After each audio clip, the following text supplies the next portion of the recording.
Let's talk about the reign of Christ. Paul wrote in 1 Corinthians chapter 15, verse 25, "For he must reign till he has put all enemies under his feet."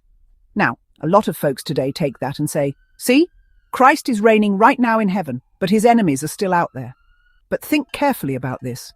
This was about Christ in the flesh, the Son of Man, born under the law, in the covenant with Israel. He had to reign until every enemy was destroyed, but he is not still here in the flesh. He ascended. So, if his enemies had not yet been defeated, then the reign would be incomplete. That's the key. Christ cannot truly reign without having judged and defeated his enemies. Remember what Jesus said in Matthew chapter 15, verse 24, "I was not sent except to the lost sheep of the house of Israel." His first coming was not to the whole world, but to gather the remnant of the 12 tribes. That's why Colossians chapter 1, verse 13 says, "He has delivered us from the power of darkness and conveyed us into the kingdom of the Son of his love." Notice, it says us. The faithful were transferred into his kingdom, but not the whole world yet. Paul makes this clear in Romans chapter 2, verse 12. "For as many as have sinned without law will also perish without law, and as many as have sinned in the law will be judged by the law." So if Christ's judgment had not already taken place, then the rest of the world would still perish without hope. The second coming was necessary to open the covenant to all nations. So what exactly is the new covenant in Christ? Hebrews chapter 8, verse 10 says, "For this is the covenant that I will make with the house of Israel after those days, says the Lord. I will put my laws in their mind and write them on their hearts, and I will be their God, and they shall be my people."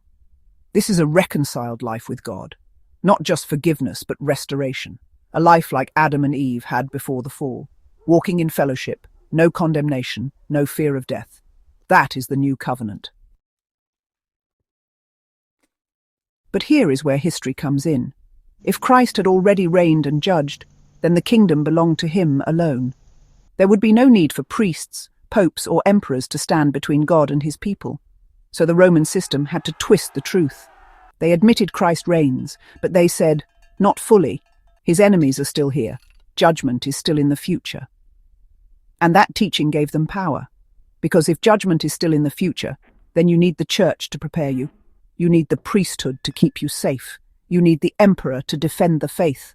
That's why the Nicene Creed, which Charlemagne enforced across his empire, drilled these words into every believer: "He shall come again in glory to judge the living and the dead." By keeping judgment always future, the Roman Church kept control over the masses. And this twisting didn't start with Charlemagne. Paul saw it already in his own time. In Galatians 4, verse 9, Paul rebuked them, saying, "But now, after you have known God, or rather are known by God, how is it that you turn again to the weak and beggarly elements to which you desire again to be in bondage?" False brethren had crept in, trying to bring believers back under the law, under bondage. That was Satan's tactic from the beginning. If he could not stop Christ from keeping the law perfectly and defeating sin, then his next move was to drag the church back under law, under religion, under fear. And Rome built its empire on that very strategy. But what does the scripture say? Colossians 2:15, "Having disarmed principalities and powers, he made a public spectacle of them, triumphing over them in it." 1 Corinthians 15, verses 56 and 57. "The sting of death is sin, and the strength of sin is the law. But thanks be to God, who gives us the victory through our Lord Jesus Christ." Hebrews 2:14, "That through death he might destroy him who had the power of death, that is, the devil." Christ already defeated his enemies, not in some vague future, but in his life, death, and resurrection. And that victory was revealed in judgment when the Old Covenant system collapsed in AD 70. The law that empowered sin was gone, the accuser was cast down, the kingdom was unveiled to the nations. So, let's settle it. Christ cannot reign today without having already judged his enemies, and he did. He reigned in the flesh until the enemies were under his feet. He destroyed the works of the devil. He judged his spiritual enemies and Israel according to the law, and with that destroyed their legal foothold. A new covenant was created. and he revealed it to the world at his second coming. But Rome buried that truth.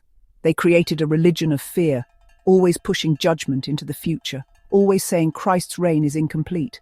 Why? To keep people in bondage under priests and rulers. But the gospel is clear. The new covenant is life restored. We are reconciled. We walk with God as Adam and Eve did before the fall. No more condemnation, no more bondage, no more waiting. Christ reigns and his enemies have been defeated. If you want to support my work and go even deeper, consider my YouTube members section. And if you are struggling with the effects of religion in your life, check out my YouTube profile where I offer short-term counseling or longer-term psychotherapy.